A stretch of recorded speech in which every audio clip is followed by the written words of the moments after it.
일당이 얼마가 됐든 10배로 줄게. 아저씨한테 거정할 수 없는 제안 아니야? 안녕하세요. 사연 시작 전 구독과 좋아요를 눌러주시고 어디서 듣고 계신지 댓글 남겨주시면 그곳으로 행운이 가득 깃들기를 바라겠습니다. 세상에 돈으로 살 수 없는 것은 없다고들 합니다. 사랑도 우정도, 심지어 사람의 자존심까지도. 가격표만 맞으면 얼마든지 거래가 가능하죠. 저는 그 사실을 아주 일찍 깨달았습니다. 가난했던 부모님은 돈 때문에 싸우다 갈라섰고, 저에게 영원한 사랑을 맹세했던 남편은 제 돈으로 딴 살림을 차렸으니까요. 그래서 저는 믿습니다. 사람의 마음을 움직이는 건 진심이 아니라 두툼한 지갑과 빳빳한 수표 한 장이라는 것을요. 강남의 빌딩 숲에서 저는 여왕이었습니다. 하지만 그 화려한 왕국은 너무나 차갑고 외로웠습니다.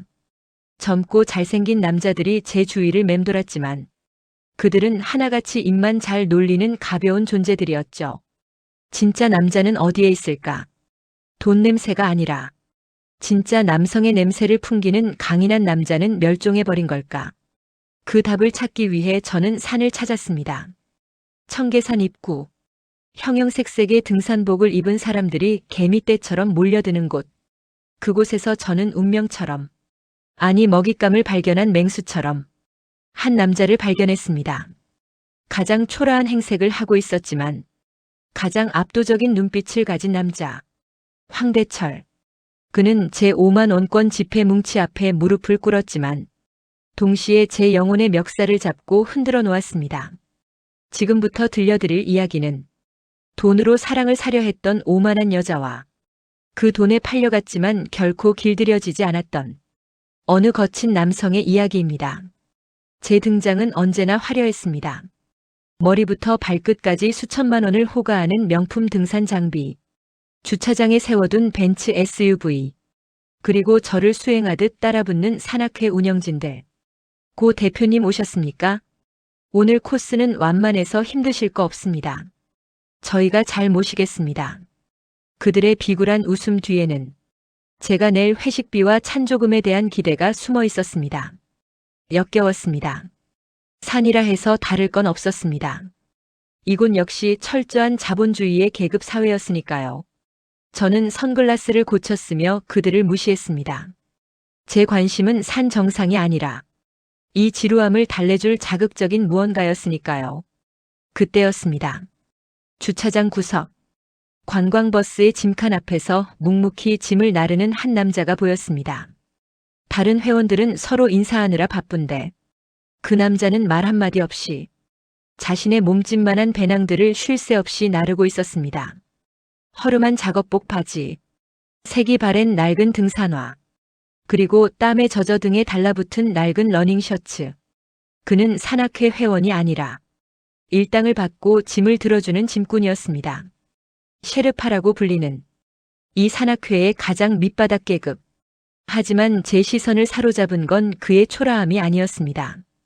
그의 등판이었습니다. 무거운 짐을 들어 올릴 때마다 꿈틀거리는 등 근육, 구릿빛으로 그을린 피부 위로 흐르는 땀방울, 그리고 짐을 맬 때 솟아오르는 팔뚝의 굵은 핏줄. 그것은 헬스장에서 만든 관상용 근육이 아니었습니다. 생존을 위해 만들어진 진짜 노동의 근육이었습니다. 나이는 60이 넘어 보였지만 그에게서 풍기는 에너지는 20대 청년들을 압도하고 있었습니다. 저 사람 누구죠? 제가 턱짓으로 가리키며 물었습니다. 총무가 비웃듯 대답했습니다. 아, 황씨 아저씨요. 사업하다 망해서 빚쟁이한테 쫓겨다닌다던데. 힘 하나는 장사라서 저희가 짐꾼으로 쓰고 있습니다. 일당 10만 원 주면 군말 없이 자빌 다 해줍니다. 일당 10만 원. 그 헐값에 저런 육체를 부릴 수 있다니. 기묘한 호기심이 발동했습니다. 그는 짐을 다 싣고 잠시 허리를 폈습니다. 그리고 수건으로 얼굴에 땀을 닦았습니다. 그 순간 그와 눈이 마주쳤습니다. 깊고 어두운 눈동자. 자신의 처지를 비관하거나 부끄러워하는 기색은 없었습니다. 오히려 세상을 향한 분노와 그것을 억누르고 있는 지독한 인내심만이 읽혔습니다. 맹수다.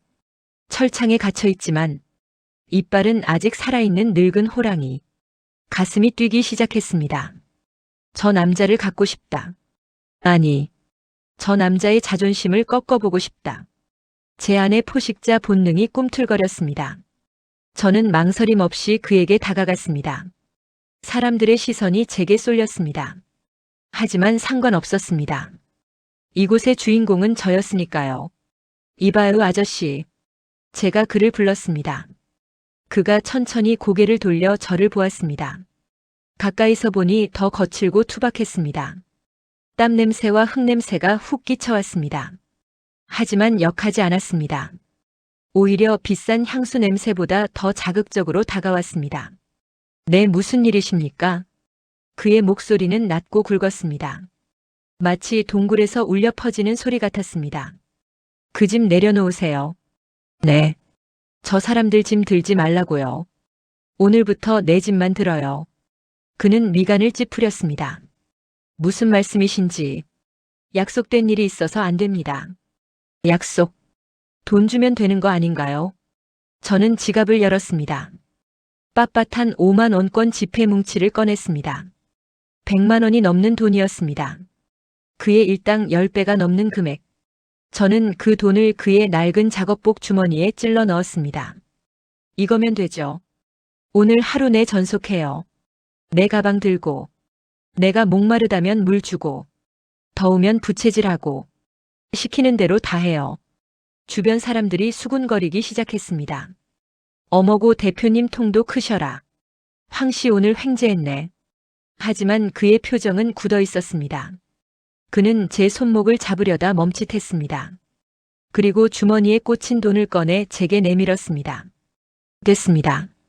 돈은 일한 만큼만 받습니다. 거지 적선하는 거 아닙니다.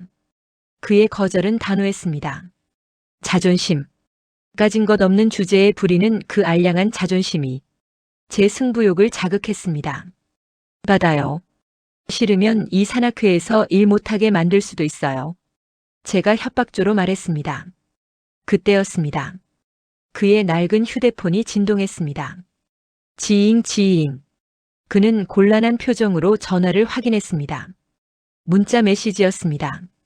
저는 선글라스 너머로 그 화면을 훔쳐보았습니다. 밀린 병원비 입금 안 되면 오늘 퇴원 조치합니다. 병원비. 그리고 딸이라는 글자가 얼핏 보였습니다. 아, 약점이구나. 저 남자의 아킬레스건. 그의 손이 떨리고 있었습니다. 돈을 돌려주려던 그의 손이 허공에서 멈췄습니다. 자존심과 생존 사이에서의 갈등. 그 찰나의 순간. 그의 눈동자가 흔들리는 것을 저는 놓치지 않았습니다. 넣으세요. 딸 병원비라면서요. 제가 잔인하게 속삭였습니다. 그가 저를 노려보았습니다. 살기가 느껴질 만큼 매서운 눈빛이었습니다. 하지만 그는 결국 돈을 다시 주머니에 넣었습니다. 꾸깃꾸깃 구겨진 지폐처럼 그의 자존심도 처참하게 구겨졌습니다. 알겠습니다. 시키시는 대로 하겠습니다. 그는 고개를 숙였습니다. 패배 선언이었습니다. 하지만 저는 승리감을 느끼지 못했습니다. 오히려 가슴 한구석이 서늘해졌습니다. 돈 앞에 무릎 꿇는 남자의 비굴함이 아니라 가족을 위해 자신의 영혼을 파는 가장의 처절함이 느껴졌기 때문입니다. 그는 제 배낭을 받아들었습니다. 그의 거친 손등 위로 굵은 힘줄이 불끈 솟았습니다. 그 힘줄이 마치 분노를 참고 있는 뱀처럼 보였습니다. 산행이 시작되었습니다. 저는 일부러 그를 괴롭혔습니다. 대열에서 이탈해 천천히 걷거나 일부러 험한 길을 골라 걸었습니다. 아저씨 물 좀 줘요. 그는 말없이 배낭에서 물병을 꺼내 뚜껑을 따서 건넸습니다. 아저씨 너무 더워요. 부채질 좀 해요. 그는 나뭇가지를 꺾어 제 옆에서 부채질을 했습니다. 아저씨 손수건. 그는 묵묵히 땀에 젖은 제 목덜미를 닦을 수건을 대령했습니다. 그는 완벽한 하인이었습니다. 군말 없이 시키는 대로 움직였습니다. 하지만 그의 태도에는 복종이 없었습니다. 영혼 없는 기계처럼 그저 돈 받은 만큼의 노동을 제공할 뿐이었습니다. 그 무심함이 저를 화나게 만들었습니다. 나를 봐. 나를 여자로 봐. 돈 많은 마담이 아니라 당신이 모셔야 할 주인으로 보란 말이야. 저는 그를 자극하기 위해 더 무리한 요구를 했습니다. 아, 신발끈이 풀렸네. 제가 멈춰 섰습니다. 묶어줘요. 저는 바위에 걸터 앉아 발을 내밀었습니다. 그가 잠시 멈칫하더니 제 발 앞에 무릎을 꿇었습니다. 그의 정수리가 제 시선 아래 있었습니다. 희끗희끗한 머리카락, 검게 그을린 목덜미, 그리고 땀방울이 흐르는 콧날. 천하의 황대철이 제 발 아래 있었습니다. 그는 제 등산화 끈을 묶기 시작했습니다. 그의 손은 크고 거칠었습니다. 굳은 살이 박인 투박한 손가락이 제 발목을 스칠 때마다 기이한 전율이 흘렀습니다. 그의 손길은 섬세하지 않았습니다. 오히려 투박하고 강했습니다. 끈을 당길 때마다 제 발이 휘청거릴 정도였습니다. 너무 꽉 묶는 거 아니에요. 아픕니다. 제가 불평했습니다. 산에서는 꽉 묶어야 합니다. 안 그러면 발목 나갑니다. 그는 대꾸도 하지 않고 끈을 단단히 조였습니다. 2번 꼬아서 절대 풀리지 않게. 그의 손등 위로 땀방울이 떨어졌습니다. 제 신발 위로 떨어진 그의 땀방울. 그것이 마치 그의 눈물처럼 보였습니다. 그는 고개를 들지 않았습니다. 그저 묵묵히 제 발만 바라보고 있었습니다. 저는 충동적으로 발을 들어 그의 허벅지를 툭 쳤습니다. 다 됐으면 일어나요. 뭘 꾸물거려요. 돈값 하려면 빨리 움직여야죠. 그것은 명백한 모욕이었습니다. 사람을 물건 취급하는 행동. 그가 천천히 고개를 들었습니다. 선글라스 너머로 저를 올려다보는 그의 눈빛이 아까와는 달랐습니다. 서늘했습니다. 등골이 오싹해질 만큼 차가운 살기. 하지만 그 살기 뒤에 숨겨진 뜨거운 불꽃. 그는 천천히 일어났습니다. 그의 거대한 그림자가 저를 덮쳤습니다. 저는 순간 위축되어 뒤로 물러났습니다. 가시죠. 대표님. 그가 낮게 으르렁거렸습니다. 그의 목소리에서 위험한 징조를 읽었습니다. 하지만 멈출 수 없었습니다. 이 위험한 불장난이 저를 살아있게 만드는 유일한 자극제였으니까요. 정상에 가까워질수록 길은 험해졌습니다. 저는 숨이 턱끝까지 차올랐지만 그는 호흡 하나 흐트러지지 않았습니다. 무거운 배낭을 2개나 메고도 그는 사냥처럼 가볍게 바위를 탔습니다. 그 압도적인 체력, 그 야생적인 생명력, 돈으로 처바른 제 명품 장비들이 초라하게 느껴졌습니다. 아저씨, 잠깐만요. 저는 일부러 비틀거렸습니다. 어지러워요. 현기증 나요. 부축 좀 해요. 그는 멈춰 서서 저를 돌아보았습니다. 연기인 줄 알면서도 그는 어쩔 수 없이 제게 다가왔습니다. 제 팔을 잡으려는 그의 손을 뿌리치고 저는 지갑을 다시 꺼냈습니다. 수표를 한 장 더 꺼냈습니다. 이거 줄게요. 더 가까이 와요. 나 좀 안아봐요. 힘들어서 못 걷겠으니까. 업어달라고요. 사람들 없는 틈을 타 던진 노골적인 유혹이었습니다. 돈이면 다 된다고 믿는 여자의 오만함. 그는 수표를 보더니 피식 웃었습니다. 비웃음이었습니다. 제가 사람을 잘못 봤나 봅니다. 네. 돈이면 짐승도 부릴 수 있다고 생각하십니까? 그가 한 걸음 다가왔습니다. 그의 기세에 눌려 제가 뒷걸음질 쳤습니다. 왜 이래요? 돈 더 줘요. 원하는 게 뭐예요? 저는 수표를 그의 가슴팍에 밀어 넣으려 했습니다. 그 순간, 탁! 그의 손이 제 손목을 낚아챘습니다. 악! 비명이 나올 만큼 강한 악력이었습니다. 제 뼈가 으스러지는 것 같았습니다. 그는 제 손목을 잡은 채 저를 끌어당겼습니다. 우리 둘의 거리가 순식간에 좁혀졌습니다. 코끝이 닿을 듯한 거리. 그의 뜨거운 숨결이 제 얼굴에 쏟아졌습니다. 그의 눈동자 속에 제 겁먹은 얼굴이 비쳤습니다. 돈은 받았습니다. 일당으로. 하지만 그는 제 손에 들린 수표를 낚아채 바닥에 버렸습니다. 돈으로 사람 자존심까지 살 생각은 마십시오. 그건 대표님 전 재산을 다 털어도 못 삽니다. 그의 목소리는 낮았지만 천둥 소리보다 더 크게 울렸습니다. 그는 제 손목을 거칠게 놓아주었습니다. 제 하얀 손목에 붉은 손자국이 선명하게 남았습니다. 그는 바닥에 떨어진 수표를 밟고 지나갔습니다. 따라오시죠. 두고 가기 전에 그는 앞장서서 걸어갔습니다. 저는 멍하니 서 있었습니다. 손목이 욱신거렸습니다. 아팠습니다. 하지만 그 아픔보다 더 큰 충격이 뇌리를 강타했습니다. 거절당했다. 돈으로 살 수 없는 것이 있었다. 그리고 방금 그가 제 손목을 잡았을 때 느꼈던 그 힘, 그 압도적인 남성성. 제 심장이 미친 듯이 뛰고 있었습니다. 두려움 때문일까요? 아니면 설렘 때문일까요? 저는 떨리는 손으로 손목을 감싸쥐었습니다. 그의 손자국이 난 자리가 화상 입은 것처럼 뜨거웠습니다. 이 남자다. 내가 찾던 진짜 남자. 돈으로 길들여지지 않는 야수. 저 남자를 갖고 싶다. 반드시 내 무릎 꿇리고 싶다. 정복욕이 불타올랐습니다. 단순한 호기심이 집착으로 바뀌는 순간이었습니다. 저는 구두굽 소리 대신 거친 숨소리를 내뱉으며 그의 뒤를 쫓았습니다. 기다려요. 아저씨. 아니. 황대철 씨.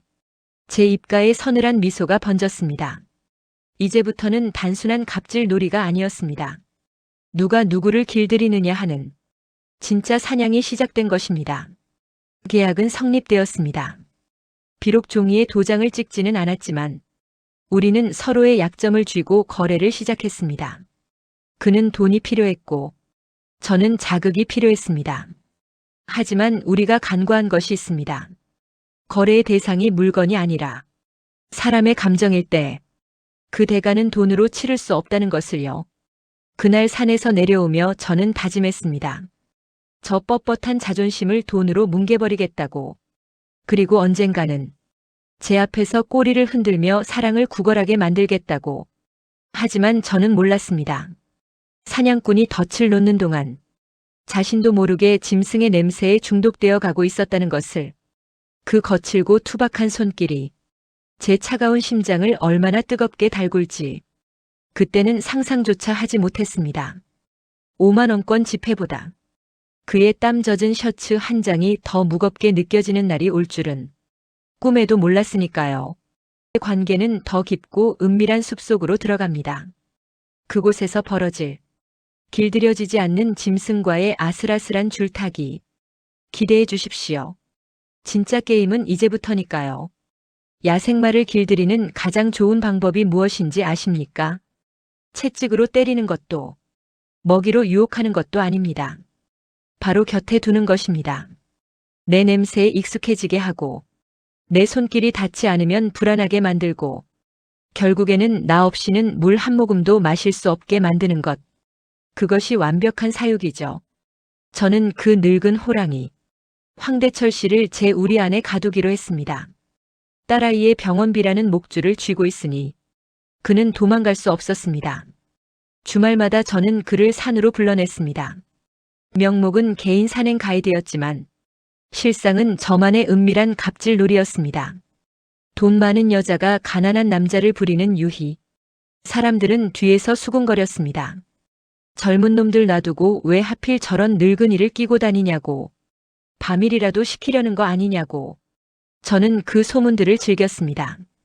오히려 보란듯이 그를 끌고 다녔죠. 하지만 이상했습니다.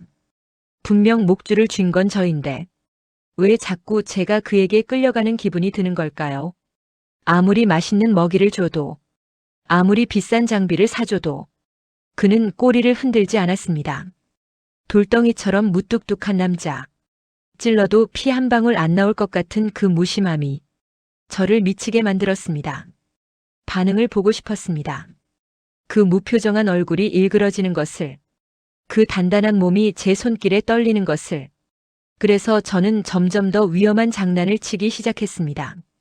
그것이 저 스스로를 올가매는 덫인 줄도 모르고 말이죠.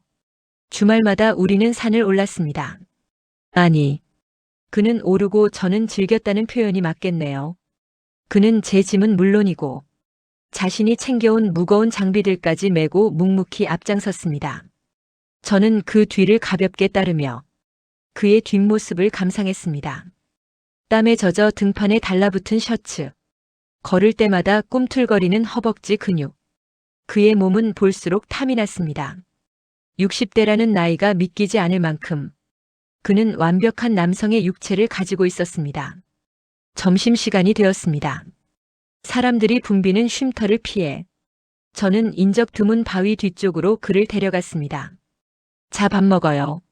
제가 챙겨온 도시락을 펼쳤습니다. 편의점 김밥이나 컵라면 따위가 아니었습니다. 강남 유명 일식집에서 공수한 특제 장어덮밥과 전복구이, 그리고 최고급 한우 스테이크까지 산에서 먹기엔 과분한 황제의 식탁이었습니다. 그는 도시락을 보더니 난처한 표정을 지었습니다. 대표님, 이런 거 안 주셔도 됩니다. 저는 그냥 김밥 한 줄이면 잔말 말고 먹어요. 돈값 하려면 힘써야 할 거 아니에요. 남기면 벌금이에요. 저는 젓가락을 쥐어주며 으름장을 놓았습니다. 그는 어쩔 수 없다는 듯 밥을 먹기 시작했습니다. 투박한 손으로 섬세한 일식 요리를 집어먹는 모습이 묘하게 이질적이면서도 자극적이었습니다. 꼭꼭 씹어 먹어요. 체하지 말고. 저는 턱을 괴고 그가 먹는 모습을 지켜보았습니다. 잘 먹네. 우리 대철 씨. 마치 길고양이에게 먹이를 주는 기분이었습니다. 경계심 가득한 눈으로 밥을 허겁지겁 먹는 짐승. 저는 충동적으로 장어 한 점을 집었습니다. 상추에 싸서 그에게 내밀었습니다.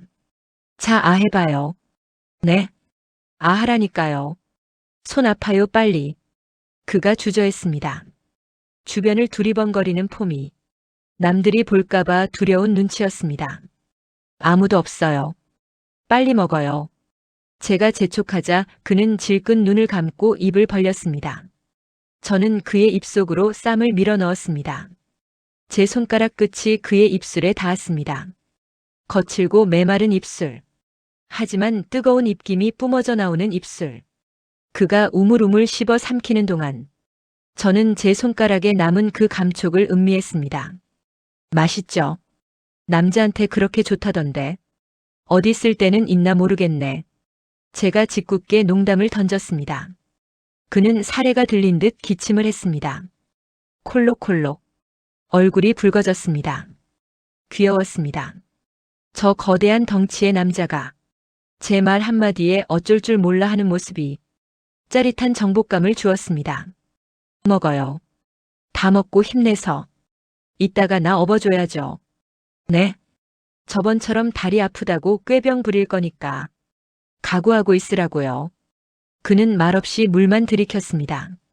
그의 목울대가 꿀꺽꿀꺽 움직이는 것을 보며 저는 마른 입술을 축였습니다. 저 남자를 갖고 놀고 있다고 생각했습니다.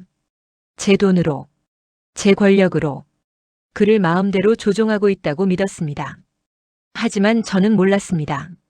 제가 그에게 먹이를 주는 것이 아니라 제 자신이 그에게 먹히고 싶어 안달이 났다는 것을. 산악회에 소문이 도는 건 순식간이었습니다. 저 여자 봐. 또 저 짐꾼 데리고 왔네. 아주 전세를 냈다면서. 밤에는 다른 짐도 나른다던데. 능력도 좋아.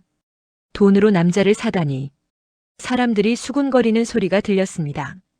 경멸과 질투가 섞인 시선들이 우리에게 꽂혔습니다. 보통 여자라면 부끄러워 피했겠지만 저는 달랐습니다.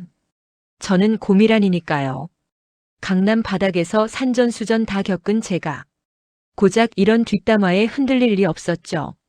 오히려 저는 그 시선을 즐겼습니다. 그래. 나 돈 많아.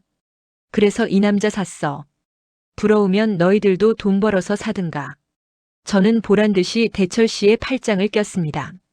대철 씨. 네 대표님. 그가 당황해서 팔을 빼려 했습니다. 가만히 있어요. 사람들이 보잖아요. 넘어질 것 같아서 그래요.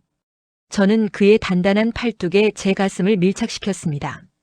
그의 근육이 순간적으로 경직되는 게 느껴졌습니다. 돌덩이처럼 딱딱해진 팔. 그 긴장감이 저에게 고스란히 전해졌습니다. 우리는 팔짱을 낀 채 등산로를 걸었습니다. 마치 연인처럼. 아니 주인과 충직한 경호원처럼 사람들의 시선이 따가울수록 저는 더 당당하게 걸었습니다. 이 남자는 내 거야. 내 돈으로 샀고 내 허락 없이는 아무데도 못 가. 그런 유치한 소유욕이 저를 고양시켰습니다. 하지만 대철 씨는 괴로워 보였습니다. 고개를 푹 숙이고 죄인처럼 끌려다녔습니다. 그의 그런 태도가 저를 조금 화나게 했습니다. 왜 당당하지 못해? 내가 선택한 남자인데 왜 창피해하는 거야? 대철 씨, 고개 들어요. 네. 땅바닥에 돈 떨어졌어요. 왜 자꾸 땅만 보고 걸어요? 나를 봐요. 앞을 보고. 그가 천천히 고개를 들었습니다. 그의 눈동자 속에 제가 비쳤습니다. 화려한 등산복을 입고 비싼 선글라스를 낀 돈 냄새 풍기는 여자. 그의 눈빛은 복잡했습니다. 경멸인지 연민인지 아니면 체념인지 알 수 없는 깊은 눈. 그 눈빛을 마주하자 갑자기 제 자신이 초라해지는 기분이 들었습니다. 돈으로 껍데기는 샀지만 알맹이는 절대 살 수 없다는 것을 그의 눈이 말해주고 있는 것 같았습니다. 오기가 생겼습니다. 어떻게든 저 남자의 마음까지 뺏고 싶다. 나를 보고 웃게 만들고 싶다. 나 때문에 안달나게 만들고 싶다. 그것은 사랑이 아니라 일그러진 승부욕이었습니다. 날씨가 더웠습니다. 한여름의 산행은 가만히 있어도 땀이 흘렀습니다. 우리는 잠시 쉴 곳을 찾아 등산로를 벗어나 숲속으로 들어갔습니다. 그늘진 평평한 바위가 나타났습니다. 아휴 더워. 저는 배낭을 벗어 던지고 바위에 앉았습니다. 대철 씨도 땀범벅이었습니다. 회색 셔츠가 땀에 젖어 검게 변해 있었습니다. 그는 제 곁에 앉지 않고 조금 떨어진 나무 밑에 서 있었습니다. 이리 와서 앉아요. 왜 거기 서 있어요? 아닙니다. 땀 냄새가 나서 불편하실 겁니다. 괜찮으니까 오라니까요. 시킨 대로 안 할 거예요. 제 짜증 섞인 말투에 그가 주저하며 다가왔습니다. 바위 끝자락에 엉덩이만 살짝 걸치고 앉는 그 모습이 어찌나 답답하던지. 아저씨, 등 좀 대봐요. 네? 등 좀 빌려달라고요. 기대고 싶어서 그래요. 그는 곤란한 듯 머뭇거렸지만 결국 등을 돌려주었습니다. 저는 그의 넓은 등판에 등을 기대고 앉았습니다. 축축하고 뜨끈했습니다. 그의 체온이 얇은 옷감을 뚫고 전해져 왔습니다. 마치 거대한 난로에 기댄 것 같았습니다. 아저씨 등. 진짜 넓네요. 침대보다 딱딱하고. 여기서 자면 잠 잘 오겠어요. 제가 중얼거렸습니다. 그는 대답 없이 몸을 굳히고 있었습니다. 숨소리조차 내지 않으려 노력하는 게 느껴졌습니다. 저는 장난기가 발동했습니다. 가방에서 선크림을 꺼냈습니다. 아저씨, 옷 좀 올려봐요. 네? 갑자기 옷은 왜? 목덜미가 다 탔잖아요. 시꺼멓게. 선크림 발라줄게요. 아닙니다. 괜찮습니다. 저는 원래 피부가 잔말 말고 올려요. 돈값 해야죠. 피부 관리도 업무의 연장이에요. 저는 억지로 그의 셔츠 뒷덜미를 잡아당겼습니다. 그리고 차가운 선크림을 제 손바닥에 듬뿍 짰습니다. 자 바릅니다. 저는 그의 목덜미에 손을 댔습니다. 차가운 크림과 뜨거운 피부가 만났습니다. 그가 움찔하며 어깨를 떨었습니다. 간지러워요. 가만히 있어요. 저는 손가락으로 그의 목덜미를 문질렀습니다. 거칠거칠한 피부, 햇볕에 그을려 벗겨진 살갗, 그 투박한 질감이 손끝을 자극했습니다. 저는 목덜미에서 시작해 어깨선으로 그리고 척추를 따라 손을 내려보냈습니다. 단순히 선크림을 바르는 게 아니었습니다. 그의 몸을 탐색하는 것이었습니다.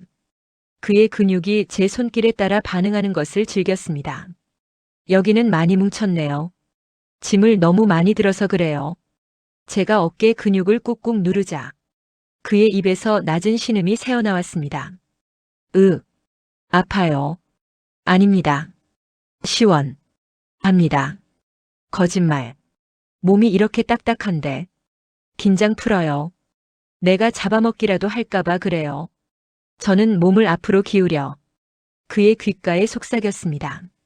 제 숨결이 그의 귀에 닿자 그의 귀가 붉게 달아올랐습니다.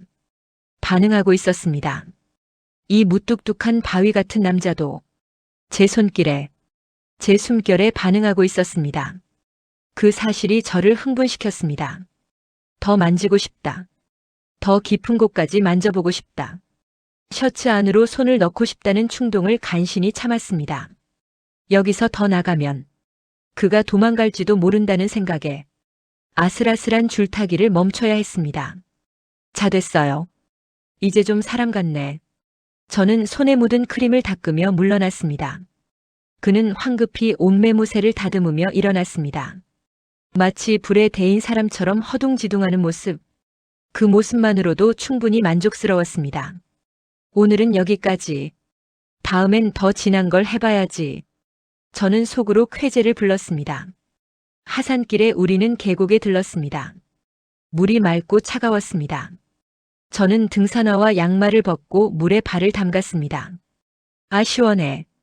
대철 씨도 들어와요. 여기가 천국이네. 저는 그에게 손짓했습니다. 그는 계곡물에 들어오지는 않고 바위에 걸터 앉아 발만 담갔습니다. 그는 여전히 저와 거리를 두고 있었습니다. 그 거리가 싫었습니다. 저 벽을 허물고 싶었습니다. 대철 씨, 이리 와봐요. 왜 그러십니까? 발 좀 주물러줘요. 네? 쥐가 났나 봐요. 발가락이 안 움직여요. 빨리요, 아파 죽겠네. 저는 엄살을 피우며 얼굴을 찌푸렸습니다. 그는 쥐가 났다는 말에 놀라 허겁지겁 다가왔습니다. 어디 보십시다. 어느 쪽입니까? 오른쪽이요. 그는 제 발을 잡으려 했습니다. 저는 그때 대담한 행동을 했습니다. 물에 젖은 제 발을 들어 그의 허벅지 위에 턱하니 올렸습니다. 그가 당황해서 눈이 커졌습니다. 제 차가운 발바닥이 그의 뜨거운 허벅지에 닿았습니다. 젖은 바지 위로 전해지는 그의 체온. 이건 마사지를 부탁하는 자세가 아니었습니다. 명백한 유혹이자 도발이었습니다. 뭐해요? 빨리 주물러요. 여기가 뭉쳤다고요. 저는 발가락으로 그의 허벅지 안쪽을 살짝 눌렀습니다. 위험한 부위. 금기의 영역. 그의 얼굴이 딱딱하게 굳었습니다. 그는 제 발을 내려놓으려 했습니다. 하지만 저는 힘을 주어 버텼습니다. 돈 줬잖아요. 시키는 대로 해요. 제 명령에 그는 입술을 깨물었습니다. 그리고 덜덜 떨리는 손으로 제 종아리를 잡았습니다. 그의 손은 뜨거웠습니다. 차가운 계곡물 속에서도 식지 않는 열기. 그는 제 종아리를 주무르기 시작했습니다. 하지만 그것은 마사지가 아니었습니다. 고통을 참아내려는 몸부림이었습니다. 좀 더 위요. 거기 말고 허벅지 쪽이요. 제가 요구했습니다. 더 과감하게, 더 은밀하게. 그를 구석으로 몰아넣고 싶었습니다. 그의 손이 조심스럽게 위로 올라왔습니다. 제 무릎을 지나 허벅지 쪽으로. 그의 손끝이 떨리고 있었습니다. 갈등하고 있는 것입니다. 이 여자의 다리를 만져도 되는 것인가? 이 여자의 유혹에 넘어가도 되는 것인가?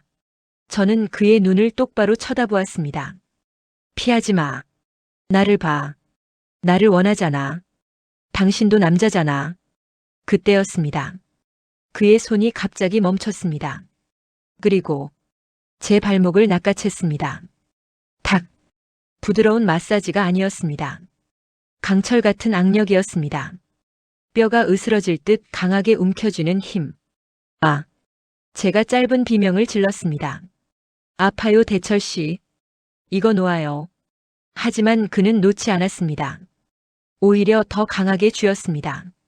그가 고개를 들어 저를 보았습니다. 그 눈빛. 아까 선크림을 바를 때의 그 당황하던 눈빛이 아니었습니다.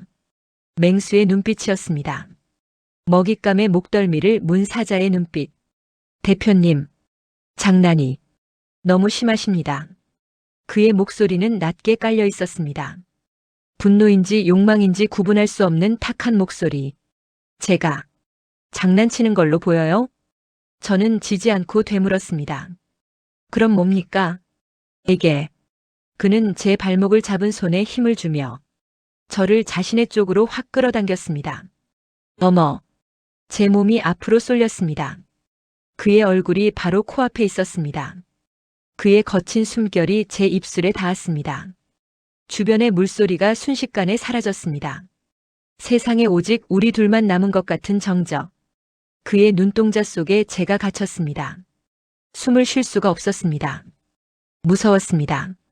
하지만 동시에 미치도록 짜릿했습니다. 이 남자가 폭발하려고 한다. 내가 건드린 뇌관이 드디어 터지려고 한다.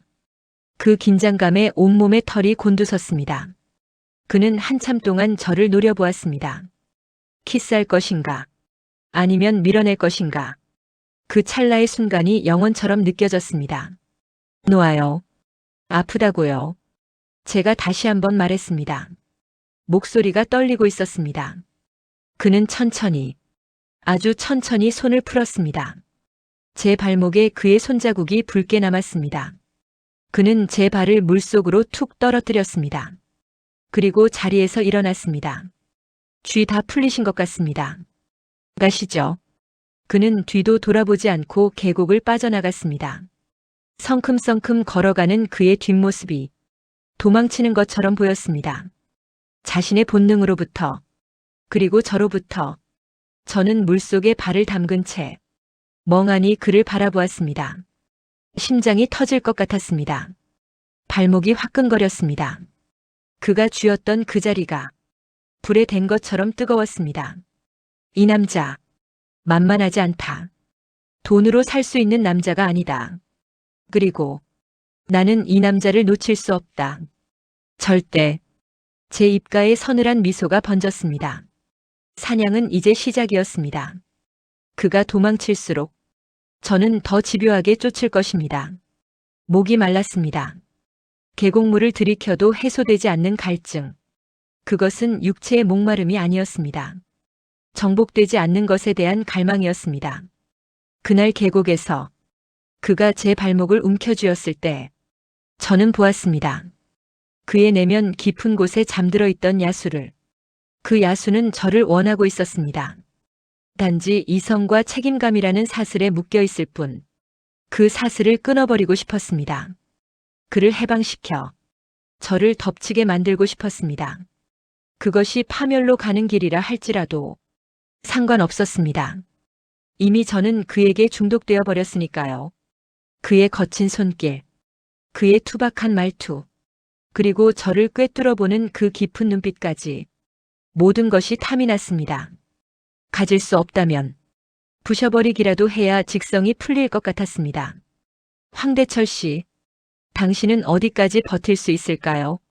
나의 이 지독한 집착을 언제까지 밀어낼 수 있을까요? 다음 장에서 우리는 폭우 속에 고립됩니다.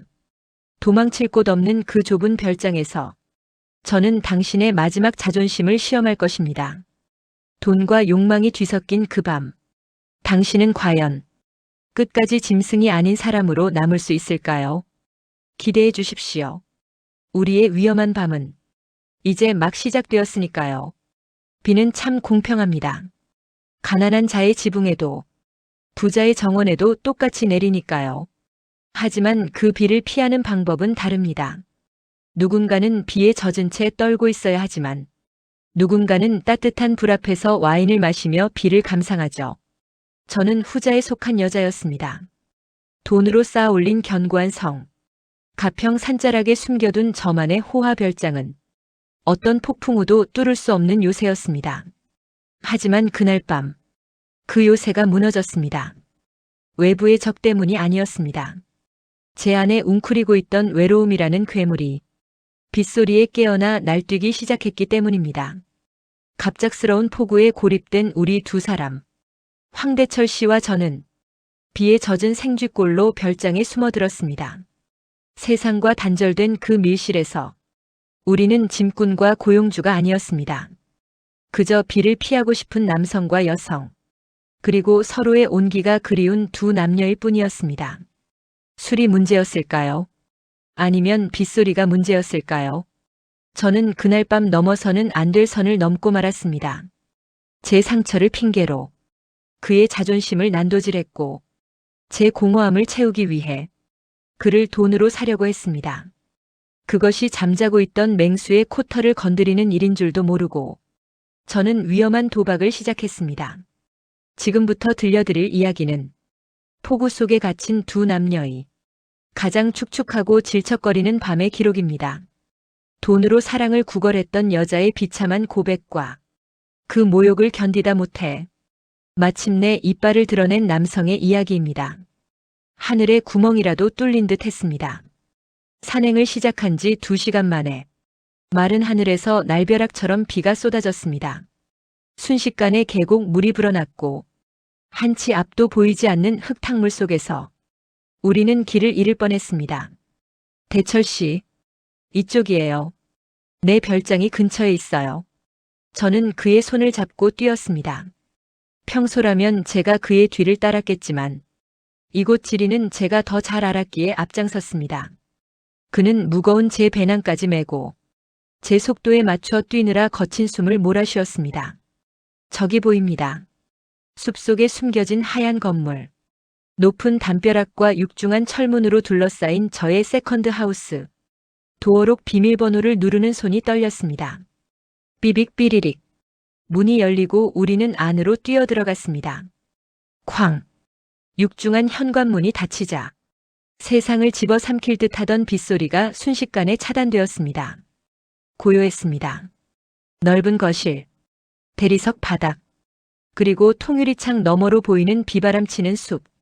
우리는 현관에 서서 가쁜 숨을 골랐습니다. 후, 살았다. 안도감과 함께 한기가 밀려왔습니다. 머리카락에서 빗물이 뚝뚝 떨어져 대리석 바닥을 적셨습니다.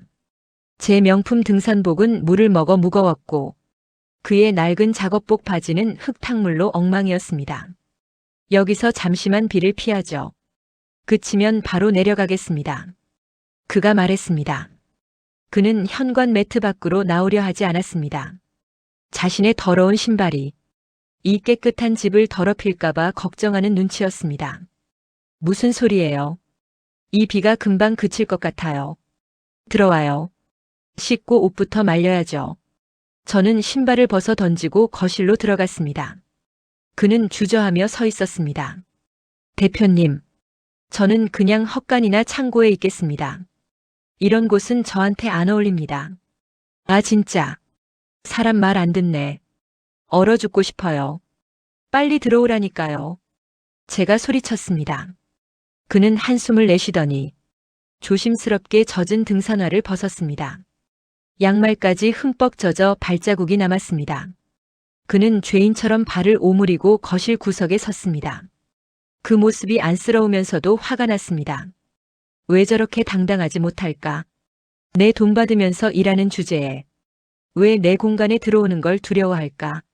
하지만 곧 깨달았습니다. 그가 두려워하는 건 이 집이 아니라 저라는 여자라는 것을. 단둘이 있는 이 공간에서 제가 또 무슨 짓을 할지 몰라 경계하고 있다는 것을. 그 경계심이 저를 자극했습니다. 샤워실 저쪽에 있어요. 가서 씻고 나와요. 옷은 남편 입던 거 있으니까 꺼내줄게요. 남편이라는 단어에 그의 눈썹이 꿈틀했습니다. 네. 죽은 사람 옷 입기 싫으면 그냥 벗고 나오든가. 제 농담에 그가 황급히 욕실로 들어갔습니다. 욕실 문이 닫히는 소리를 듣고서야 저는 긴장이 풀려 소파에 주저앉았습니다. 심장이 미친 듯이 뛰고 있었습니다. 추위 때문이 아니었습니다. 이 넓은 집에 단둘뿐이라는 사실이 주는 긴장감, 그리고 오늘 밤 무슨 일이 일어날지도 모른다는 예감이 제 몸을 뜨겁게 달구고 있었습니다. 저는 샤워를 마치고 가운을 걸쳤습니다. 실크 소재의 붉은색 가운, 몸의 굴곡이 그대로 드러나는 얇은 옷이었습니다. 거실로 나오니 그가 서 있었습니다. 그 역시 샤워를 마치고 나와 있었습니다.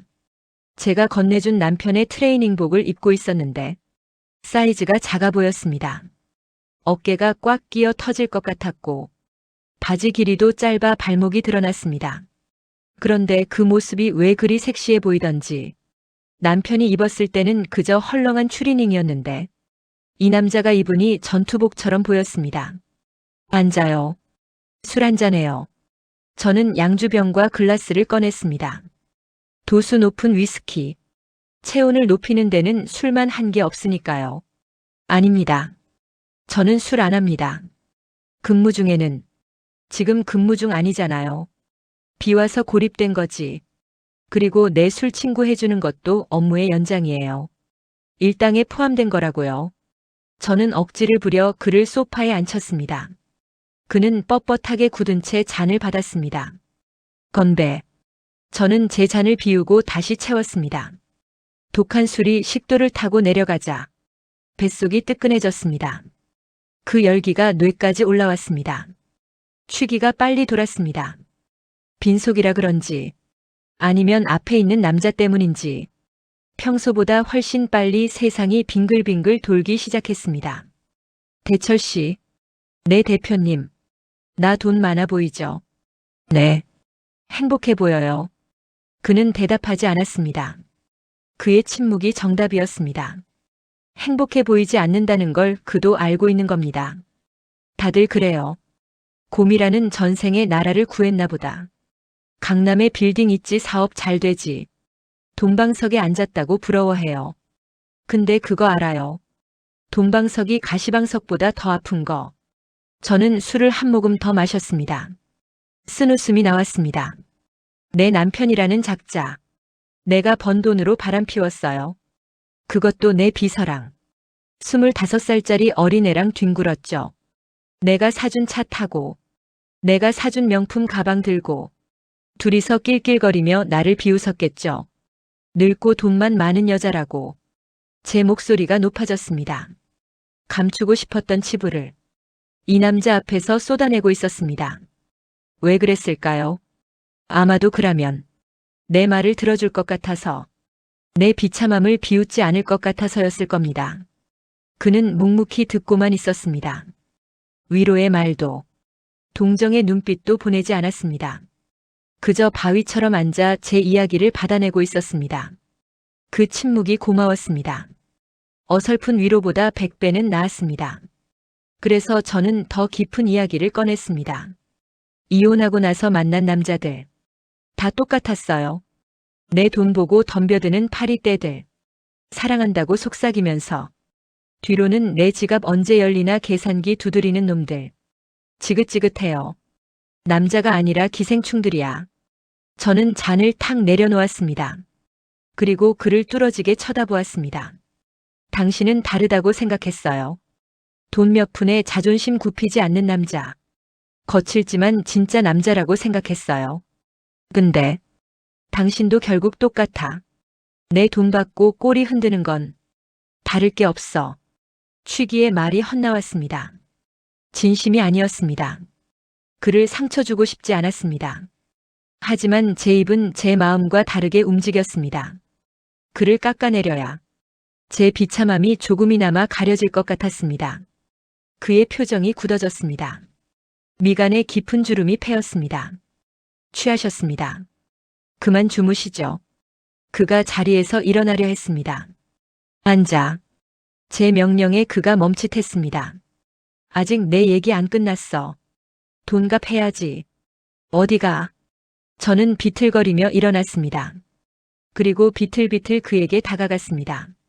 저는 핸드백에서 지갑을 꺼냈습니다. 그리고 수표 뭉치를 꺼냈습니다. 얼마나 필요해? 딸 병원비. 1,000만 원. 5천만 원. 아니면 1억. 저는 수표를 한 장씩 테이블 위에 던졌습니다. 종이 조각이 날리는 소리가 빗소리에 묻혔습니다. 가져가. 다 가져가. 대신 나한테 뭐 해줄 건데? 다른 놈들처럼 사랑한다고 말해줄 거야. 아니면 발이라도 핥아줄 거야. 제 눈에서 눈물이 흘렀습니다.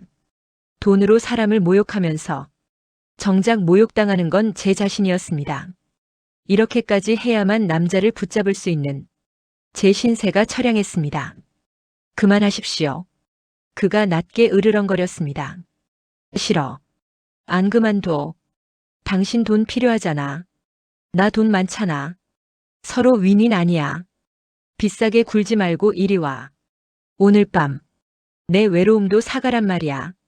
저는 울부짖으며 남은 수표 뭉치를 허공에 뿌렸습니다. 하얀 종이 눈처럼 수표들이 흩날렸습니다. 그의 어깨 위로, 머리 위로 돈이 떨어졌습니다. 그는 움직이지 않았습니다. 주먹을 꽉 쥐고 부들부들 떨고 있었습니다. 그의 팔뚝에 핏줄이 터질 듯 솟아올랐습니다. 참고 있는 것입니다. 폭발하려는 분노를 가장으로서의 책임감으로 억누르고 있는 것입니다. 그 모습이 저를 더 미치게 만들었습니다. 화내. 소리질러. 차라리 나를 때려. 왜 가만히 있어? 왜 바보같이 당하고만 있어? 저는 그에게 다가가 그의 멱살을 잡았습니다. 트레이닝복 깃을 움켜쥐고 흔들었습니다. 말을 해. 뭐라고 말 좀 해보라고. 이 비겁한 남자야. 제 손에 힘이 빠졌습니다. 그의 가슴에 얼굴을 묻고 흐느꼈습니다. 외로워요. 너무 외로워서 죽을 것 같아요. 누가 나 좀 안아줬으면 좋겠는데. 아무도 없어요. 다 돈만 보고 덤비지. 진짜 나를 봐주는 사람은 아무도 없다고요. 제 눈물이 그의 옷을 적셨습니다. 그의 심장 소리가 들렸습니다. 빠르고 강하게 뛰고 있었습니다. 그도 동요하고 있었습니다. 이 여자의 광기 어린 절규 앞에서 그의 마음도 흔들리고 있었습니다. 하지만 그는 저를 안아주지 않았습니다. 밀어내지도 않고 안아주지도 않는 그 애매한 거리가 저를 더 비참하게 만들었습니다. 저는 고개를 들었습니다. 눈물 번진 눈으로 그를 올려다보았습니다. 그의 눈은 붉게 충혈되어 있었습니다. 슬픔과 분노, 그리고 억눌린 욕망이 뒤섞인 눈빛. 그 눈빛을 보자 마지막 이성이 끊어졌습니다. 확인하고 싶었습니다. 이 남자가 정말 돌덩이인지 아니면 뜨거운 피가 흐르는 남성인지. 저는 떨리는 손으로 그의 셔츠 단추에 손을 댔습니다. 대표님, 그가 제 손을 잡으려 했습니다. 가만히 있어. 명령이야. 저는 그의 손을 뿌리쳤습니다. 그리고 첫 번째 단추를 풀었습니다. 톡. 단추가 풀리고 그의 쇄골이 드러났습니다. 빗물과 땀에 젖은 피부. 그곳에서 짙은 남자의 향기가 났습니다. 이 몸. 하루 빌리는데 얼마면 돼? 제가 물었습니다. 목소리가 떨리고 있었습니다. 그는 대답하지 않았습니다. 다만 그의 호흡이 거칠어졌습니다. 두 번째 단추를 풀었습니다. 톡. 그의 탄탄한 가슴 근육이 드러났습니다. 상처 입은 맹수의 가슴처럼 거칠고 단단했습니다. 저는 손바닥을 그의 가슴에 댔습니다. 뜨거웠습니다. 화상을 입을 것처럼 뜨거운 열기가 제 손바닥을 통해 전해졌습니다. 말해봐요. 얼마면 나를 안아줄 건데? 일당 100만 원, 1000만 원, 아니면 이 집이라도 줄까? 저는 세 번째 단추를 풀었습니다. 이제 그의 상체가 거의 다 드러났습니다. 제 손이 그의 복근을 타고 내려갔습니다. 그의 배 근육이 움찔거렸습니다. 한계였습니다. 그의 인내심이 바닥나고 있었습니다. 그만하라고 했습니다. 그가 제 손목을 잡았습니다. 이번에는 뿌리칠 수 없었습니다. 강철 같은 악력이 제 손목을 파고들었습니다. 아파요. 이거 나요. 저는 짐짓 아픈 척하며 그를 도발했습니다. 이거 놓으면 더 할 건데, 바지도 벗길 건데, 감당할 수 있겠어요. 저는 요망하게 웃으며 그를 올려다보았습니다. 그 순간 그의 눈빛이 변했습니다. 지금까지 봐왔던 짐꾼 황대철의 눈빛이 아니었습니다. 참고 참았던 둑이 터진 거대한 홍수 같은 눈빛. 순식간에 공기가 바뀌었습니다. 방금 전까지 제가 갑이었고 그가 을이었지만 지금 이 순간 권력 관계가 뒤집히고 있었습니다. 그는 제 손목을 잡은 채 천천히 저를 일으켜 세웠습니다. 그의 키가 저보다 머리 하나는 더 컸습니다. 그가 저를 내려다보았습니다. 위압감, 압도적인 공포. 하지만 그 공포는 소름 끼치도록 짜릿했습니다. 후회 안 하십니까? 그가 낮게 물었습니다. 그 목소리는 질문이 아니었습니다. 선전포고였습니다. 후회. 그런 건 나중에 해도 돼요. 지금은 당신이 필요해. 제 대답에 그의 입꼬리가 비틀리며 올라갔습니다. 그것은 미소가 아니었습니다. 사냥감을 앞에 둔 맹수의 포효였습니다. 그가 제 손목을 놓고 제 허리를 감싸 안았습니다. 단단한 팔이 저를 올감했습니다. 피할 수 없었습니다. 아니, 피하고 싶지 않았습니다. 드디어 그가 움직였습니다. 제가 그토록 원했던 진짜 남성이 깨어난 것입니다.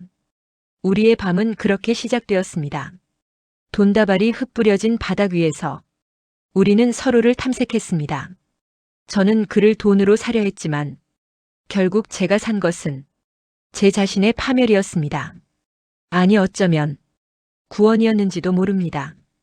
그의 눈빛이 변하는 순간 저는 직감했습니다. 이제부터 이 관계의 주인은 제가 아니라는 것을, 이 별장 안에서 제 명령은 더 이상 통하지 않을 것이라는 것을. 두려웠습니다. 하지만 그 두려움보다 더 큰 쾌락이 저를 기다리고 있었습니다. 평생 남자를 통제하고 지배하려 했던 제가 처음으로 누군가에게 압도당하는 순간 그 짜릿한 굴복의 맛을 알게 되었으니까요. 창밖에는 여전히 비가 쏟아지고 있었습니다. 하지만 별장 안은 폭풍의 눈처럼 고요했습니다. 다만 두 사람의 거친 숨소리만이 그 정막을 채우고 있었습니다. 황대철 씨, 당신은 오늘 밤 나에게 무엇을 보여줄 건가요? 당신의 그 억눌린 분노를 나에게 쏟아부어 줄 건가요? 기꺼이 받아들이겠습니다. 그것이 당신을 모욕한 대가라면 얼마든지 감당하겠습니다. 우리의 권력 관계는 완벽하게 역전됩니다. 남성의 반란 그리고 여왕의 몰락. 소리가 사라졌습니다. 세상을 집어삼킬 듯 퍼붓던 빗소리도, 제 귀를 때리던 천둥 소리도 순식간에 진공 상태가 된 것처럼 먹먹해졌습니다. 남은 것은 오직 하나. 바닥에 산산조각 난 위스키 잔의 파편 소리와 제 눈앞에서 거칠게 오르내리는 한 남자의 가슴 팍뿐이었습니다. 저는 평생을 갑으로 살았습니다. 돈으로 사람을 부리고 제 기분대로 상대를 조종하는 것이 당연했습니다. 그래서 몰랐습니다. 돈으로 묶어두었다고 생각한 목줄이 사실은 썩은 동아줄에 불과했다는 것을. 굶주린 남성은 먹이를 주면 꼬리를 흔들지만 자존심을 건드리면 주인의 목덜미를 문다는 것을. 그날 밤 황대철 씨가 제 손목을 낚아채던 그 순간 저는 직감했습니다. 나의 왕국이 무너졌구나. 이제 이 공간의 지배자는 내가 아니구나. 두려웠습니다. 난생 처음 느껴보는 압도적인 공포였습니다. 하지만 이상하죠. 그 공포가 싫지 않았습니다. 오히려 다리가 풀릴 만큼 짜릿했습니다. 그가 저를 벽으로 밀어붙였을 때 제 심장은 터질 듯 뛰었지만 머릿속은 그 어느 때보다 맑아졌으니까요. 아, 드디어 나타났구나. 나를 부서뜨릴 수 있는 남자. 나를 제 앞에서 이 지긋지긋한 고독에서 꺼내줄 진짜 남자. 지금부터 들려드릴 이야기는 오만한 여왕이 왕관을 빼앗기고 한 마리의 여성으로 전락하는 그 처절하고도 황홀한 밤의 기록입니다. 얼마면 돼? 내 외로움도 사가란 말이야. 제 절규가 끝나기도 전이었습니다. 그의 인내심이라는 댐이 무너졌습니다. 탁! 그가 제 손목을 낚아챘습니다. 아까 계곡에서 잡혔던 것과는 비교도 안 되는 힘이었습니다. 마치 쇠고랑을 채운 듯 손목뼈가 으스러질 것 같은 악력. 악! 비명을 지를 새도 없었습니다. 그는 다른 한 손으로 테이블 위에 흩뿌려져 있던 수표와 현금 뭉치를 쓸어버렸습니다. 와장창! 유리잔이 바닥에 떨어져 박살이 났습니다. 하얀 수표들이 깨진 유리 조각 위로 눈처럼 흩날렸습니다. 그가 소리쳤습니다. 돈 치워. 그의 목소리는 더 이상 공손한 존댓말이 아니었습니다. 천둥 소리보다 더 크고 위협적인 남성의 포효였습니다. 지금 장난하는 줄 알아. 사람이 우스워 보여. 그는 저를 노려보며 으르렁거렸습니다. 붉게 충혈된 눈. 이마에 솟은 굵은 핏줄. 그는 이성을 잃은 것이 아니었습니다. 오히려 너무나 또렷하게 자신의 분노를 표출하고 있었습니다. 네. 대철 씨, 이거 나요. 아파요. 제가 겁에 질려 뒷걸음질 쳤습니다. 하지만 그는 놓아주지 않았습니다. 오히려 저를 거칠게 끌어당겼습니다. 제 몸이 허공에 붕 떴다가 그의 단단한 가슴에 부딪혔습니다. 쿵. 숨이 턱 막혔습니다. 그의 체온이 화상 입을 것처럼 뜨거웠습니다. 그는 저를 그대로 밀고 나갔습니다. 뒷걸음질 치던 제 등이 차가운 벽에 닿았습니다. 더 이상 물러설 곳이 없었습니다. 완벽한 포위. 그는 양팔로 벽을 짚어 저를 가뒀습니다. 그의 거대한 그림자가 저를 집어삼켰습니다. 그의 얼굴이 제 코앞까지 다가왔습니다. 그의 거친 숨결이 제 얼굴을 때렸습니다. 술 냄새가 나지 않았는데도 저는 그에게서 뿜어져 나오는 열기에 취할 것 같았습니다. 사람 잘못 봤어. 그가 낮게 속삭였습니다. 뭐라고요? 나는 돈 주는 대로 꼬리 흔드는 개새끼가 아니야. 알아들어. 그의 말 한마디 한마디가 비수처럼 꽂혔습니다. 그동안 제가 그에게 했던 모든 모욕들이 부메랑이 되어 돌아왔습니다. 그는 제 턱을 거칠게 들어올렸습니다. 제 눈을 피하지 못하게 만들었습니다. 나를 봐. 똑바로 봐. 지금 내 앞에 있는 게 돈 몇 푼에 팔려온 머슴인지 아니면 너를 집어삼킬 수 있는 남자인지 똑바로 보라고. 그의 눈빛은 형형하게 빛나고 있었습니다. 그 눈빛 앞에서 저는 아무 말도 할 수 없었습니다. 그저 덜덜 떨며 그를 올려다볼 뿐이었습니다. 무서웠습니다. 하지만 동시에 안도감이 밀려왔습니다. 다행이다. 이 남자는 진짜다. 가짜가 아니다. 돈 때문에 굽실거리는 가짜들과는 차원이 다른 진짜 남성이다. 그 사실을 확인하자. 제 안의 오만함이 눈 녹듯 사라졌습니다. 그는 저를 벽에 붙인 채 한참 동안 움직이지 않았습니다. 그저 노려만 보았습니다. 마치 사냥감을 어떻게 요리할지 고민하는 맹수처럼 그 정적이 저를 미치게 만들었습니다. 차라리 때려. 차라리 욕을 해. 아니면 거칠게 입이라도 맞추란 말이야. 이 숨막히는 긴장감을 견딜 수가 없어. 제 속마음이 들리기라도 한 듯 그가 움직였습니다. 그의 손이 제 목덜미를 감싸쥐었습니다. 조르는 것이 아니었습니다. 뒷목을 단단히 받치고 엄지손가락으로 제 턱선을 문질렀습니다. 그의 손은 거칠었습니다. 굳은 살이 박인 투박한 손가락이 제 연약한 살갗을 스칠 때마다 전기가 통하는 듯 찌릿했습니다. 원하는 게 이거야. 이런 걸 원해서 나를 긁어댄 거야. 그가 물었습니다. 저는 대답할 수 없었습니다. 입술이 파르르 떨렸습니다. 말해. 그가 소리쳤습니다. 네. 제가 대답했습니다. 기어들어가는 목소리였지만 분명히 말했습니다. 원해요. 당신을 원해요. 제 고백에 그의 표정이 일그러졌습니다. 비웃음인지 아니면 만족감인지 알 수 없는 표정. 그는 제 허리를 감싸 안았습니다. 그리고 제 몸을 자신에게 밀착시켰습니다. 우리의 몸이 빈틈없이 맞닿았습니다. 그의 단단한 허벅지가 제 다리 사이를 파고들었습니다. 그의 묵직한 존재감이 고스란히 느껴졌습니다. 아! 저도 모르게 소리가 새어나왔습니다. 그는 멈추지 않았습니다. 한 손으로는 제 허리를 안고 다른 한 손으로는 제 젖은 머리카락을 움켜쥐었습니다. 고개를 젖히게 만들었습니다. 감당할 수 있겠어? 그가 물었습니다.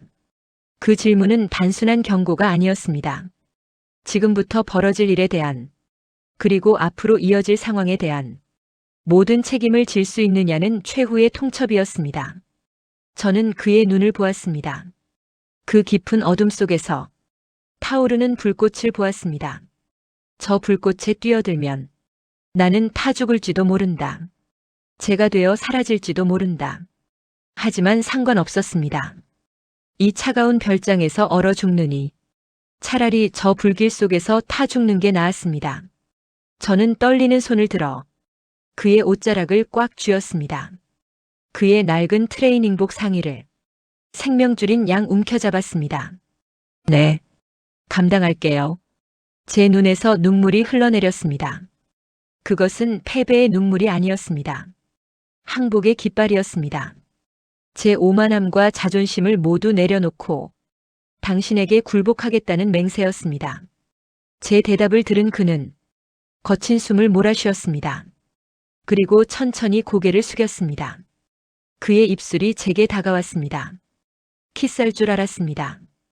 거칠게 제 입술을 삼킬 줄 알았습니다. 그래서 눈을 질끈 감았습니다. 하지만 그의 입술은 제 입술을 스쳐 지나갔습니다. 그리고 제 귓가에 멈췄습니다. 좋아. 그럼 지금부터 내가 시키는 대로 해. 그의 속삭임은 악마의 유혹처럼 달콤하고 신의 계시처럼 절대적이었습니다. 저는 말없이 고개를 끄덕였습니다. 이제 제 의지는 중요하지 않았습니다.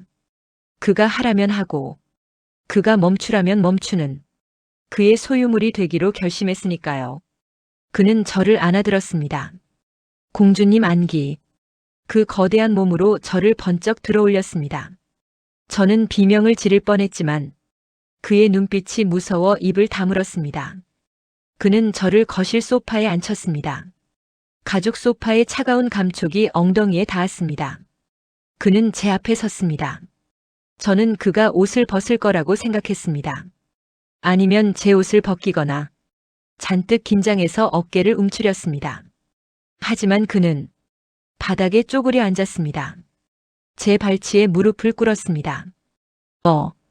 제가 놀라서 몸을 일으키려 하자 그가 제 발목을 잡았습니다. 움직이지 마.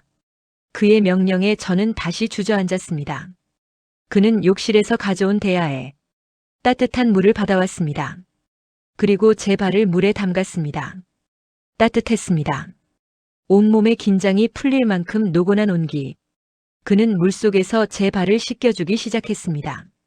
그의 손은 투박했지만 손길은 조심스러웠습니다. 발가락 사이사이, 발 뒤꿈치, 복사뼈 부근까지 그는 정성스럽게 제 발을 씻겼습니다. 왜 이러는 걸까? 왜 나를 덮치지 않고 발을 씻겨주는 걸까? 당황스러우면서도 가슴 한구석이 몽글몽글해졌습니다. 평생 누군가가 제 발을 씻겨준 적이 있었던가요? 돈을 주고 시킨 마사지사 말고 진심으로 나를 위해 무릎 꿇은 남자가 있었던가요? 없었습니다. 남편조차도 제 발이 더럽다며 만지려 하지 않았습니다. 그런데 이 남자는 진흙투성이가 된 제 발을 가장 소중한 보석을 다루듯 만지고 있었습니다.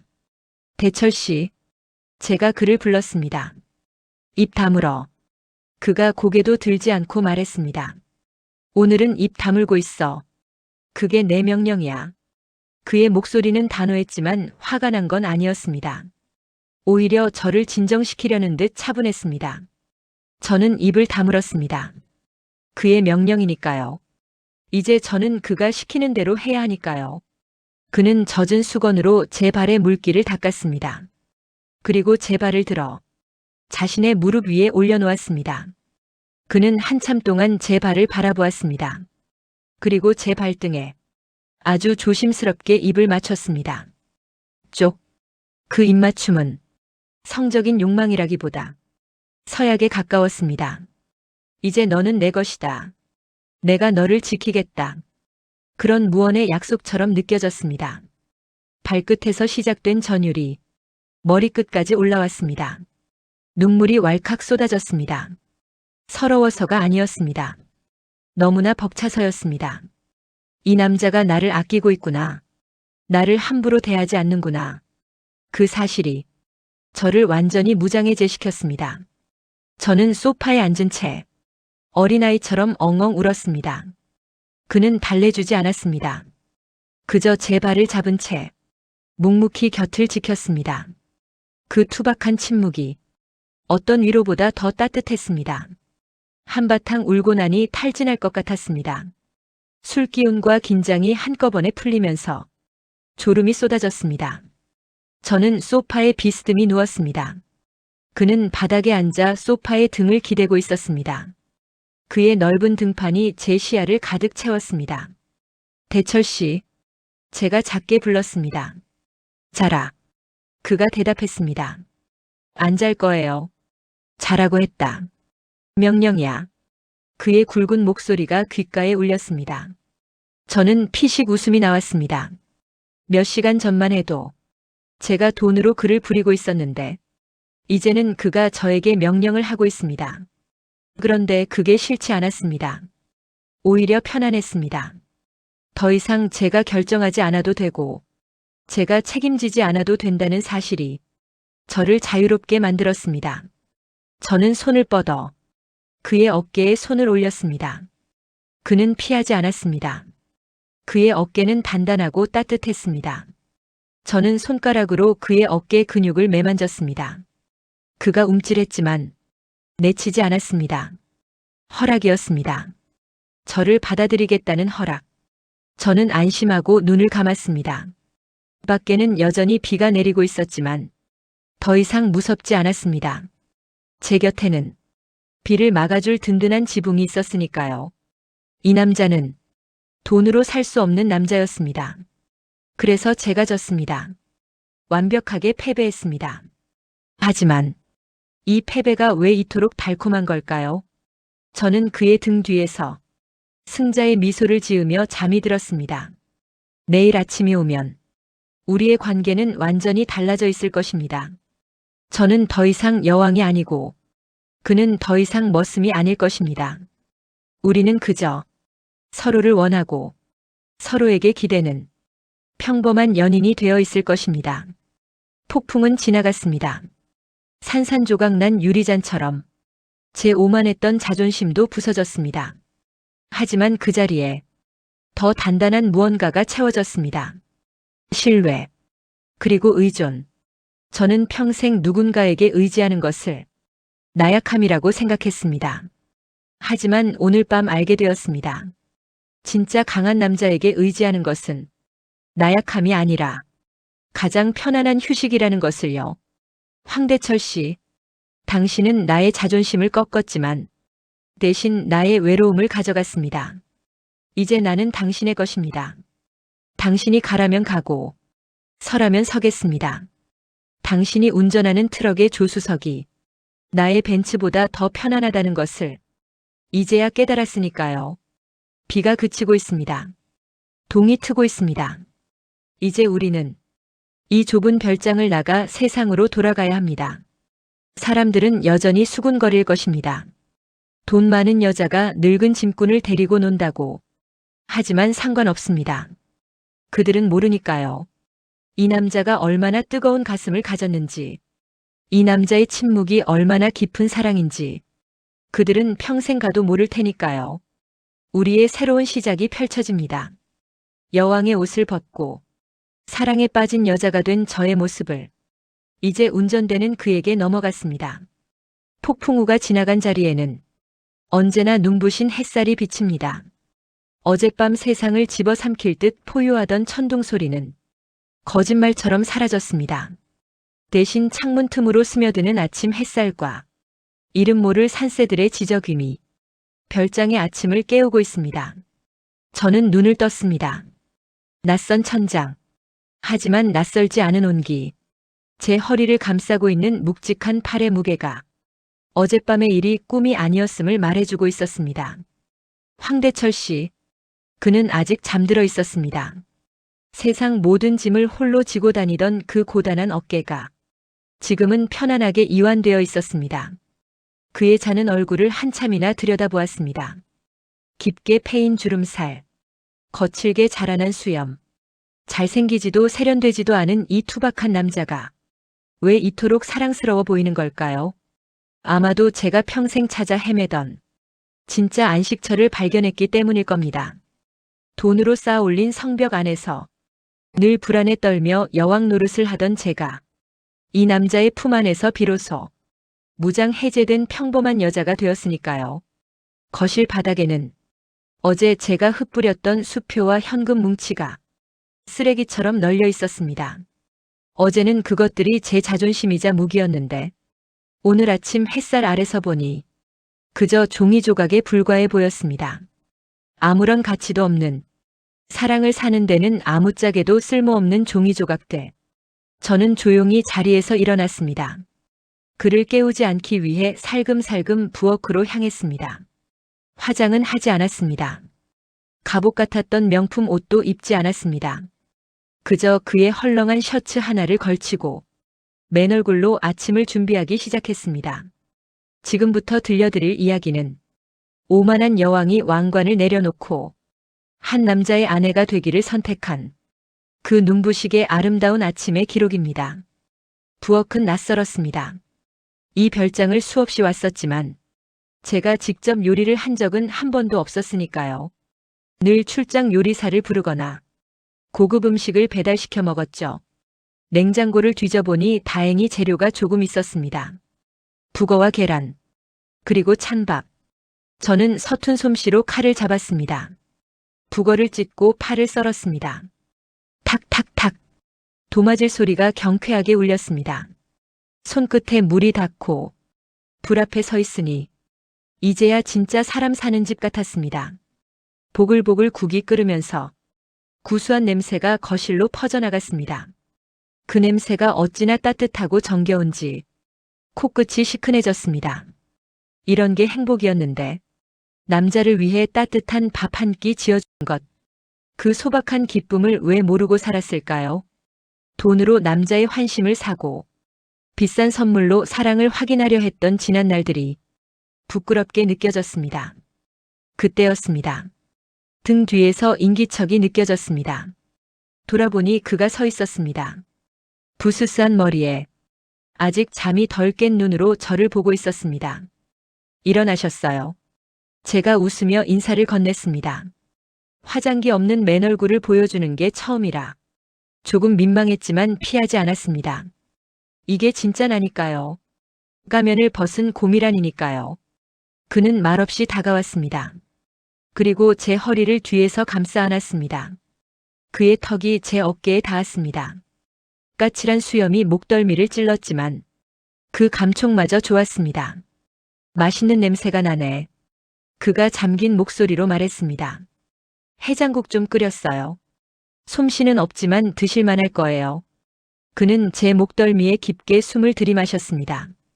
국 냄새보다 내 냄새가 더 좋다. 그의 투박한 고백에 얼굴이 확 달아올랐습니다. 어제 그 맹수 같던 남자는 어디 가고 아침부터 어리광을 부리는 큰 곰 한 마리가 제 뒤에 있었습니다. 세수하고 오세요. 다 됐어요. 저는 그를 식탁으로 이끌었습니다. 조촐한 아침상이었습니다. 북어국에 김치 하나. 화려한 일식 도시락에 비하면 초라하기 짝이 없었지만 그는 왕의 수라상을 받은 것처럼 기뻐했습니다. 잘 먹겠습니다. 그는 숟가락을 들고 국을 크게 한술 떴습니다. 후루룩. 뜨거운 국물을 마시고는 감탄사를 내뱉었습니다. 좋다. 속이 다 풀리네. 맛있어요. 제가 조심스럽게 물었습니다. 그는 고개를 끄덕이며 엄지손가락을 치켜 세웠습니다. 태어나서 먹은 국 중에 제일 맛있다. 거짓말. 진짜야. 당신이 끓여줘서 그런가. 그는 밥 한 공기를 순식간에 비웠습니다. 그 모습을 보는 것만으로도 배가 불렀습니다. 내 남자가 내 밥을 먹고 힘을 낸다는 것. 그 원초적인 충족감이 어떤 명품 가방을 샀을 때보다 더 큰 행복을 주었습니다. 그는 밥을 다 먹고 물을 들이켜더니 저를 빤히 쳐다보았습니다. 왜요? 얼굴에 뭐 묻었어요? 아니, 예뻐서. 네? 화장 안 한 게 훨씬 예쁘다고. 순한 양 같아서. 그의 말에 가슴이 콩닥거렸습니다. 독한 화장과 명품으로 무장했을 때는 듣지 못했던 말. 맨 얼굴을 드러내고 나서야 비로소 듣게 된 예쁘다는 말. 저는 수줍게 웃으며 고개를 숙였습니다. 그의 투박한 손이 식탁을 넘어와 제 손을 잡았습니다. 따뜻하고 단단한 손. 이제 이 손을 평생 놓고 싶지 않았습니다. 아침을 먹고 우리는 짐을 챙겼습니다. 어젯밤의 흔적을 치워야 했습니다. 바닥에 널린 유리 조각을 쓸어 담고 소파에 흩어진 옷가지들을 정리했습니다. 그리고 거실 한가운데 널려있는 돈다발. 저는 빗자루로 그것들을 쓸어 모으려 했습니다. 하지만 그가 저지했습니다. 나도. 네.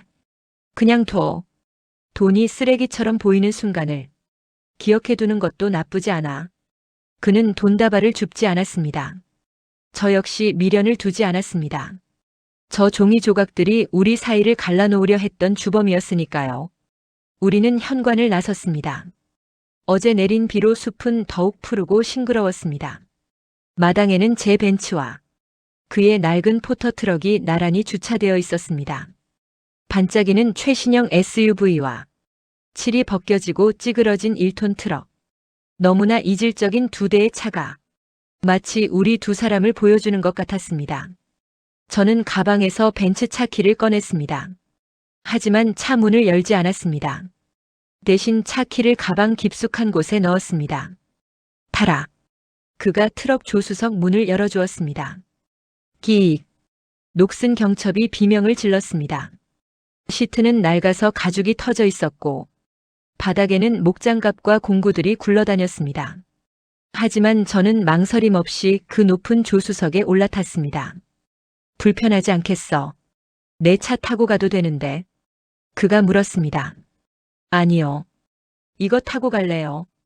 이 차가 더 높아서 경치도 잘 보이고 좋잖아요. 그리고 당신 옆에 딱 붙어서 갈 수 있으니까. 제 말에 그가 피식 웃었습니다. 안전벨트 매. 이제 내가 운전한다. 그의 목소리는 든든했습니다. 더 이상 제 눈치를 보는 고용인이 아니었습니다. 제 안전을 책임지고 우리의 목적지를 결정하는 주인이었습니다. 저는 안전벨트를 맸습니다. 덜컹거리는 트럭의 진동이 엉덩이를 통해 전해졌습니다.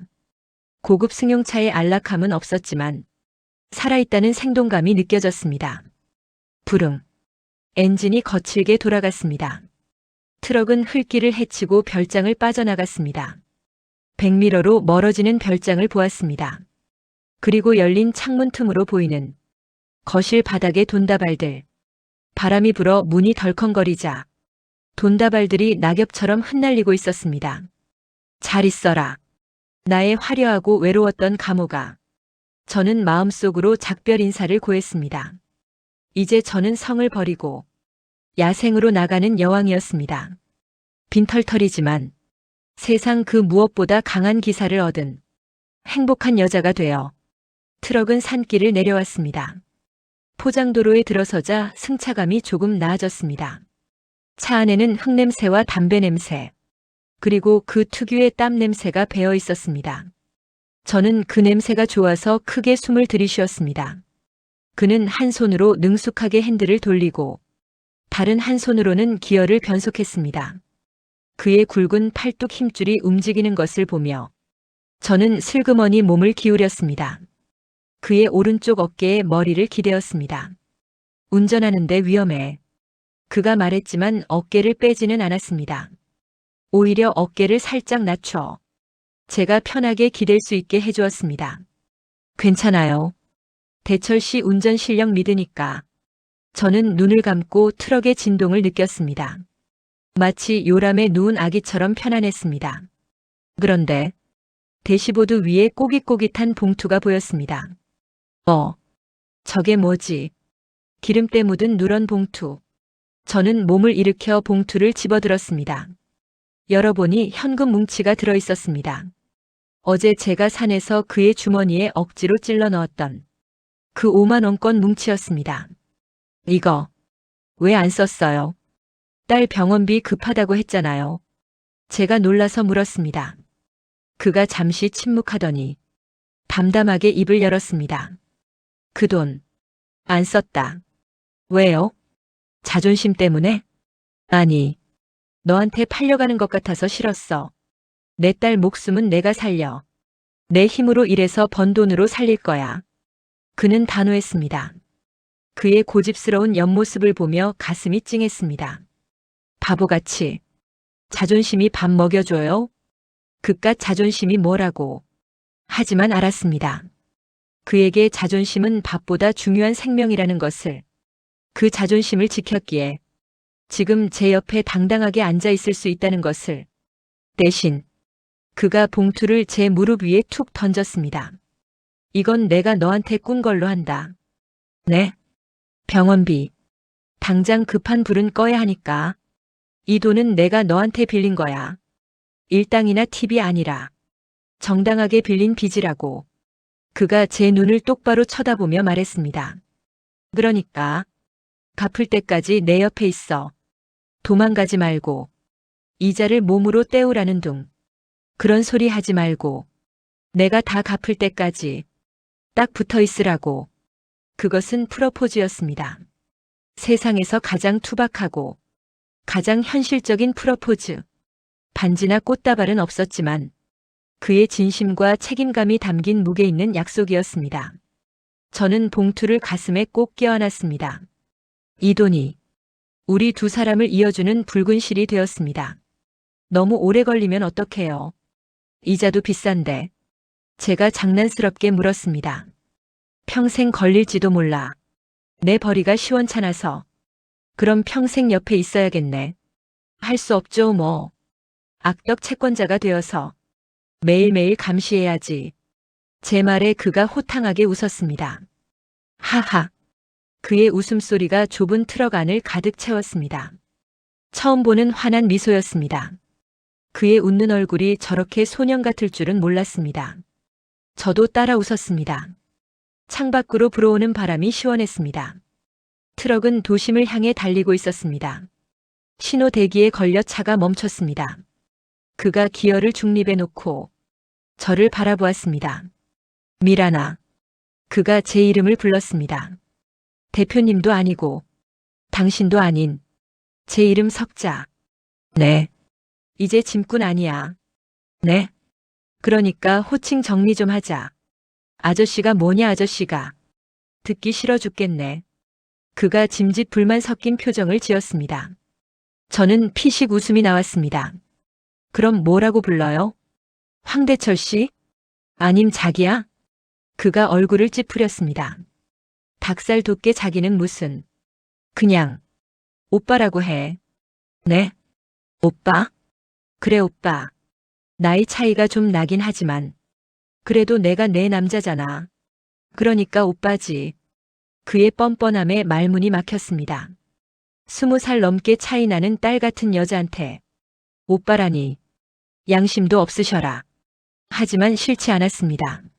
아니, 너무 좋아서 입이 귀에 걸릴 지경이었습니다. 강남의 젊은 제비들이 부르던 누나 소리에 신물이 났었는데 오빠라니. 나를 보호해주고 이끌어주는 진짜 오빠. 저는 그의 투박한 손을 잡았습니다. 굳은 살이 박여 거칠거칠한 그 손을 제 볼에 가져다 댔습니다. 따뜻했습니다. 거친 손바닥이 제 부드러운 볼을 감싸자 안정감이 밀려왔습니다. 알았어요. 오빠. 제가 수줍게 불렀습니다. 그의 눈이 휘둥그레졌습니다. 좋아서 어쩔 줄 모르는 표정. 그는 제 볼을 어루만지며 바보처럼 웃었습니다. 그래.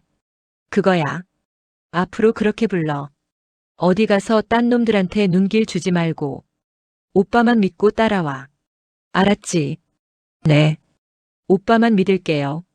신호가 바뀌었습니다. 그는 다시 기어를 넣고 엑셀을 밟았습니다. 트럭이 힘차게 출발했습니다. 저는 그의 어깨에 머리를 기대고 창밖을 보았습니다. 도로변의 가로수들이 춤을 추듯 지나가고 하늘은 눈이 시리게 파랬습니다. 백미러로 지나온 길을 보았습니다. 저 멀리 산이 보였습니다. 우리가 만났고 우리가 싸웠고 결국 하나가 된 그 산. 산은 여전히 그 자리에 묵묵히 서 있었습니다. 마치 우리의 앞날을 축복해 주는 것처럼 저는 눈을 감고 그의 콧노래 소리를 들었습니다. 음치의 박치였지만 세상 그 어떤 노래보다 감미로웠습니다. 이제 저는 고독한 여왕의 자리에서 내려와 한 남자의 사랑받는 여자가 되었습니다. 가진 건 낡은 트럭 한 대와 무거운 책임감뿐인 남자지만 그는 저에게 돈으로 살 수 없는 세상을 선물해 주었습니다. 사랑합니다. 나의 머슴. 아니 나의 영원한 주인님. 트럭은 덜컹거리며 우리의 새로운 집을 향해 달려갔습니다. 그 길 끝에 무엇이 기다리고 있든 우리는 함께일 것입니다. 사람들은 묻습니다. 왜 그 많은 돈과 젊은 남자들을 마다하고 늙고 가난한 짐꾼을 택했냐고. 저는 대답합니다. 그 사람은 돈을 줬을 때 꼬리를 흔드는 게 아니라 화를 낼 줄 아는 유일한 남자였으니까요. 내 돈이 아니라 나라는 사람을 봐준 유일한 남성이었으니까요. 별장 거실에 흩날리던 돈다발은 아마 누군가가 줍거나 쓰레기통으로 들어가겠죠. 하지만 상관없습니다. 저에게는 그보다 더 값진 보물이 생겼으니까요. 제 손을 잡고 놓지 않는 이 거친 손. 그리고 저를 위해 기꺼이 땀 흘릴 준비가 된 이 넓은 등. 이것이면 충분합니다. 우리의 계약은 갱신되었습니다. 갑과 을이 아닌 남자와 여자로서 상환 기일은 평생. 이자는 매일매일의 사랑으로. 이 위험하고도 아름다운 거래에 저는 제 남은 인생을 전부 베팅했습니다. 후회는 없습니다.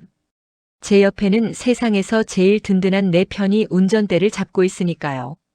지금까지 마담과 머슴의 아주 특별한 사랑 이야기였습니다. 들어주셔서 감사합니다.